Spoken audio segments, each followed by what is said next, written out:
This is how you can find unique, duplicate, triplicate, or really any n number of occurrences in your data. Let's say you have a list containing item codes, item names, and item size. And an entry is considered a duplicate only if the combination of all three columns are equivalent. All right, let's tackle this step by step. First, we need to determine how often an entry, consisting of the combination of columns B, C, and D occurs. The countifs function is perfect for this.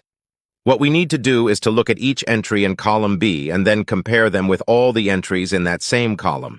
What this does is it counts how many times each specific entry appears in that same column.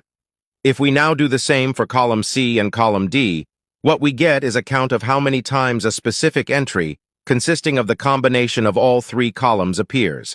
This works because all the criterias are being checked simultaneously for each row. Therefore, as an example, if two rows have identical values in columns B, C, and D, the result will show a 2.